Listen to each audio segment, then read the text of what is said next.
Welcome back, my noble squire, for it is I, King Four, and I bring you a tale about a lazy shut-in, reborn as a royal baby, whom a corrupt king throws away for being a level 2 weakling. He has no idea the goddess accidentally gave that baby infinite stats. In this kingdom, the real threat isn't the invading empire or the monsters in the forest. It's the abandoned trash prince, quietly maxing out his barrier magic in the shadows. Let us begin. 4. Imagine dying completely alone, only to wake up in front of a literal goddess who offers you the ultimate cheat codes for your next life. That's the deal for our boy Haruto. After a lifetime of bullying, he doesn't want to be some glorious hero saving the world. He just wants a peaceful, laid-back life where he can finally relax. But the moment he opens his eyes, he realizes there's a massive catch. He's been reborn as a royal baby. Since his new mom is the legendary Flame Princess who literally defeated the Demon King, everyone expects Haruto to be a magical prodigy. But when the royal mage brings out the crystal ball to measure his power, it shows a shockingly pathetic level. Worse, he has 0 elemental affinity. The mage claims he can only use basic, useless barrier magic. Terrified that a weakling prince will ruin the royal family's reputation, his trash parents immediately hit the delete button. They secretly announce he died in childbirth and order their servants to dump the newborn baby deep inside a monster-infested forest. But here's the crazy part. The goddess suddenly realizes she made a massive mistake. She forgot to assign Haruto an elemental attribute. Because of that, the world's weak little measuring devices literally couldn't process his true power. His stats didn't bottom out. They completely broke the scale. Left alone in a deadly forest, baby Haruto decides to test out his so-called basic barrier magic. Turns out, it's absolutely broken. He can manipulate barriers into any shape, move them at will, and even use them to fly. His playtime is suddenly interrupted when a gigantic, terrifying demon wolf goes in for the kill. The beast crashes into his barriers, but can't even put a scratch on them. Haruto decides to end the fight quickly by lifting a massive, floating chunk of the earth, preparing to squash the giant wolf like a bug. Terrified out of its mind, the creature instantly taps out and begs for mercy. Using a barrier around his throat to act as a voice box, baby Haruto casually starts talking. Shocked by his insane mana and intelligence, the wolf assumes he must be the reincarnation of the Demon King. Haruto jokingly rolls with it, and boom, the fearsome wolf swears absolute loyalty, unknowingly creating a magical master-servant bond. He names her Flay. Soon after, Flay transforms into a human girl to help take care of him. Haruto literally crafts her clothes out of thin air using his barriers, and before long, they run into a nobleman named Margrave Gold. Gold came searching for the abandoned prince because he and his wife once lost a child of their own, and he absolutely refused to let an innocent baby be thrown away like trash. Moved by his genuine sincerity, Flay allows the noble to adopt Haruto. Fast forward 9 years. Haruto is finally growing up, surrounded by actual kindness. Though he originally planned to bounce once he got old enough, he's grown deeply attached to his new family, including his little sister, Charlotte, who is adorably shy around him. All the while, Haruto has been secretly maxing out his OP barrier magic in the shadows, even creating clones of himself.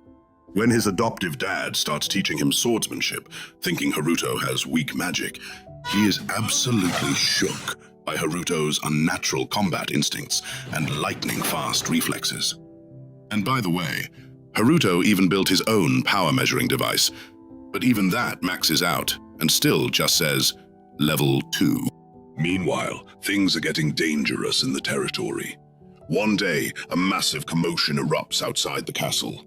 Haruto watches as countless battered and wounded soldiers return from battle after failing to wipe out a dangerous group of bandits. Seeing his father's men suffering fills Haruto with rage. While Flay arrogantly mocks the soldiers for being weak, Haruto refuses to ignore them. Stepping up in secret, he casts a massive area of effect barrier heal. In an instant, every single fatal wound and injury completely vanishes, leaving the entire army absolutely stunned. Not satisfied with just healing his father's men, Haruto uses his radar-like magic to track down the bandits' secret hideout. But when he scans the area, he uncovers a massive plot twist. Kingdom soldiers are secretly working with the bandits. Realizing this conspiracy goes way deeper than a few street thugs, Haruto grabs Flay and takes to the skies, flying straight toward the enemy fortress.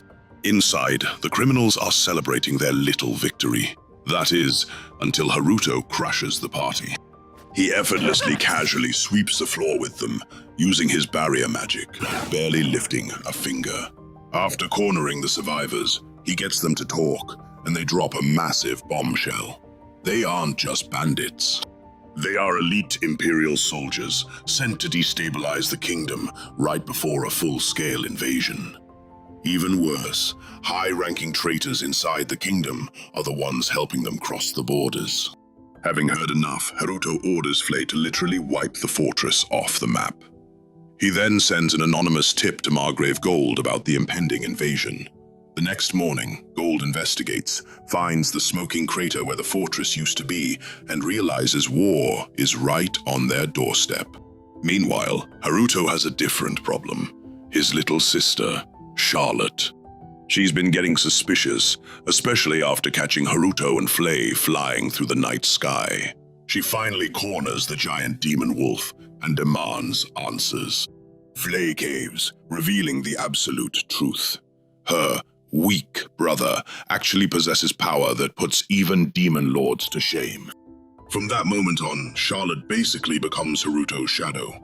Noticing his sister stalking him, Haruto secretly throws up a massive, invisible barrier network around the entire estate, just to keep tabs on her movements.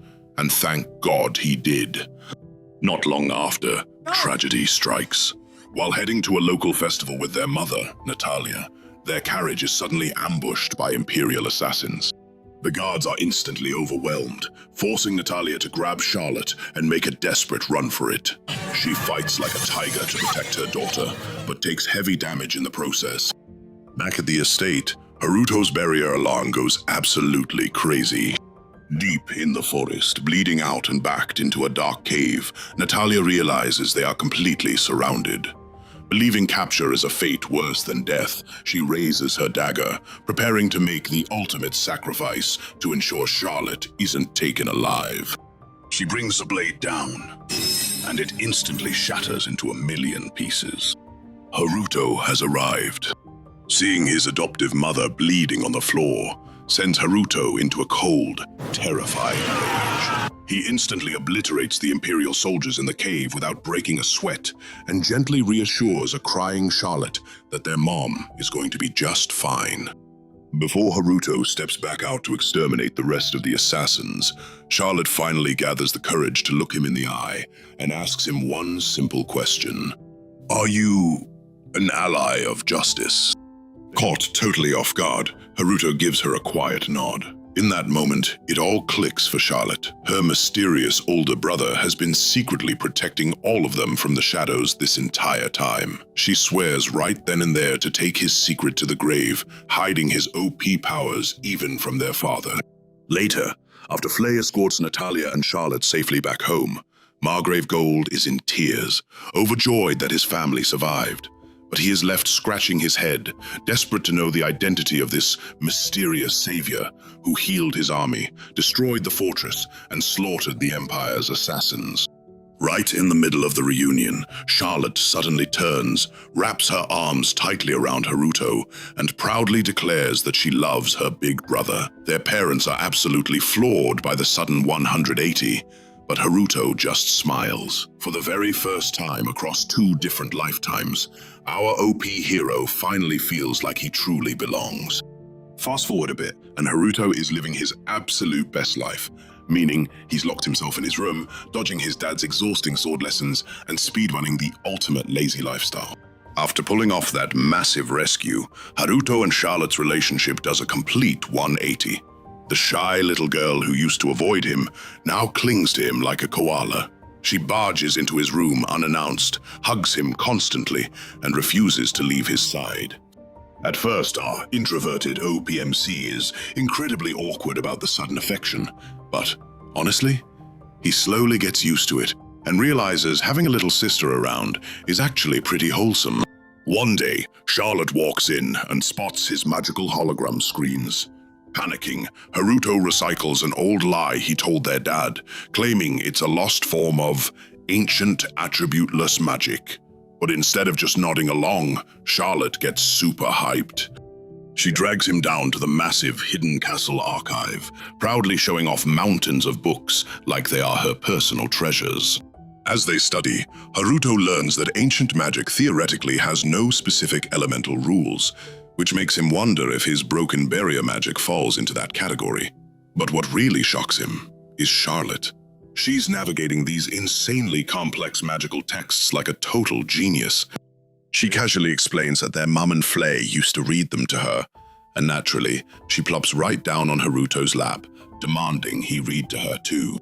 While flipping through the books, Haruto finds a myth about gods traveling between worlds.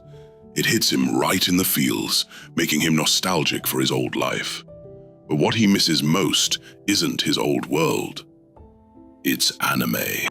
Curious, Charlotte asks what anime is. Haruto describes it as moving drawings that talk.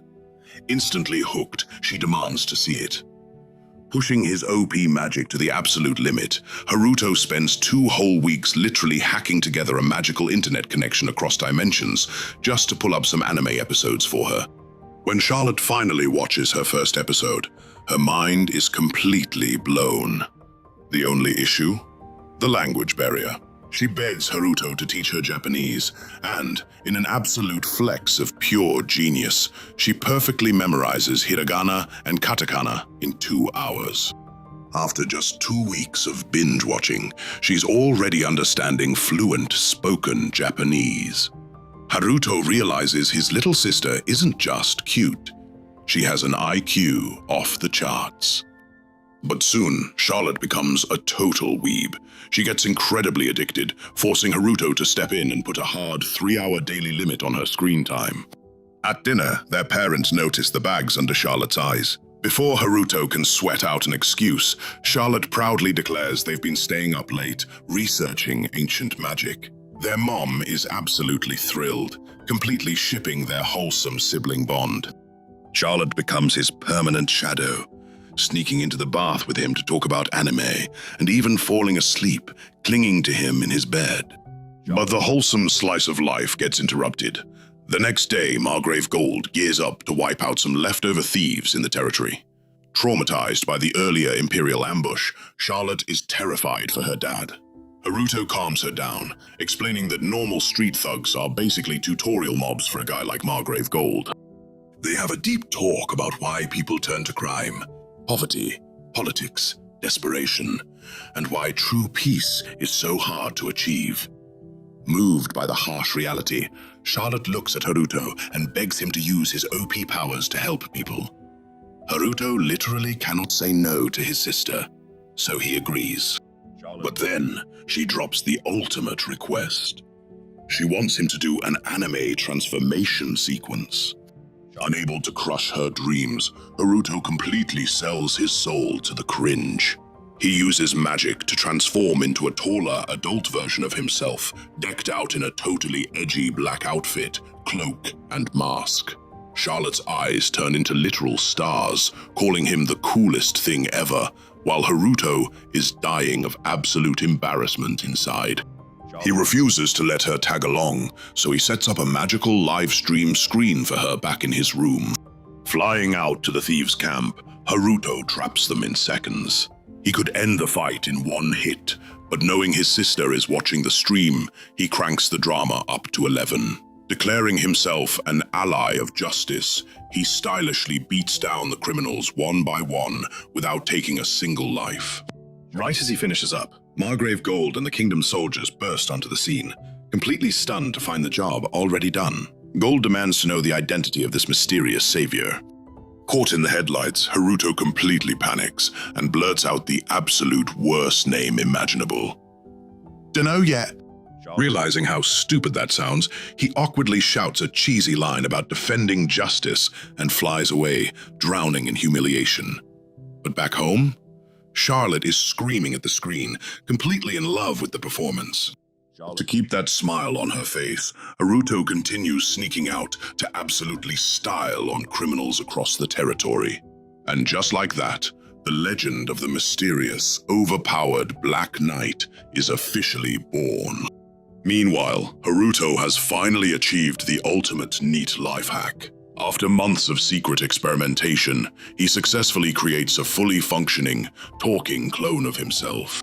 The duplicate is so perfectly accurate that its lazy personality actually annoys Haruto. But it serves its purpose perfectly. He can finally stay locked in his room reading manga while sending his body double out to do his chores. The only downside? Charlotte gets incredibly confused seeing two Harutos walking around the castle, completely unable to tell which one is her real brother. But the peaceful slice-of-life days get put on hold when the royal family pays a visit to the territory. Enter Prince Laius, the textbook definition of a spoiled, arrogant brat. From the second he steps out of his carriage, he's running his mouth, insulting Margrave Gold and even disrespecting his own sister, Princess Marianne. Watching from the sidelines, Haruto is honestly baffled that someone with single-digit IQ could be royalty. Noticing Haruto staring at him, Laius decides to assert his dominance. He mocks Haruto, calling him a level 2 orphan, and arrogantly challenges him to a duel. Haruto finds the whole thing incredibly annoying and just wants to go back to sleep, but the foolish prince mistakes his silence for fear. The duel begins, and it is a complete joke. Laius charges in, swinging his sword with absolute confidence, but Haruto casually dodges every single strike like he's got ultra instinct. Irritated that he can't land a hit, the prince screams at him to stop running away. Trying to play along and end this quickly, Haruto throws up a basic barrier and pretends to struggle against the prince's attacks. But Laius just won't shut up, demanding that Haruto fight back seriously. Big mistake. Haruto finally decides to retaliate, and the battle instantly becomes completely one-sided. Moving at terrifying speeds, Haruto blitzes the prince. Watching from the sidelines, Princess Marianne is absolutely shook, questioning if this kid is actually level 2, while Margrave Gold openly admits he cannot comprehend his adopted son's ridiculous abilities. Desperate, Laius charges up multiple massive fireballs and launches them at Haruto, but instead of dodging, the fireballs just disappear before they even touch him. Haruto coldly reveals he used his barrier to absorb the spells, combining all their magical energy together. Pulling the ultimate Uno reverse card, Haruto fires the combined energy right back at the prince in one massive, terrifying blast. Completely terrified and thoroughly humiliated, Laius instantly drops to his knees and surrenders. With the trash taken out, Haruto turns around, just wanting to go back to his room. Princess Marianne briefly stops him, apologizing for her idiot brother's behavior and asking point-blank if his magic level is truly only 2. Haruto hits her with a cold, simple confirmation before walking away. As he heads back to his sanctuary, Haruto briefly pauses. Now that he just flexed on the royal family, he wonders if his biological parents, the king and queen who threw him away, might hear rumors about his strength and come searching for him. But his eyes go cold, and he instantly dismisses the thought. They abandoned him in a monster-filled forest like actual garbage. If they ever try to come back into his life, they are going to regret it. And so, my loyal squire, Haruto and his fearsome demon wolf step off the path of an abandoned prince and into the shadow of the kingdom's ultimate hidden protector. His peaceful life of laziness has been completely shattered, and his true war against the invading empire has only just begun. But tell me, Will our level 2 shut-in maintain his quiet, relaxing life? Or will the kingdom he swore to protect drag the Black Knight into an all-out war? If you wish to see what comes next, speak it below in the comment section, and perhaps the next chronicle shall be revealed.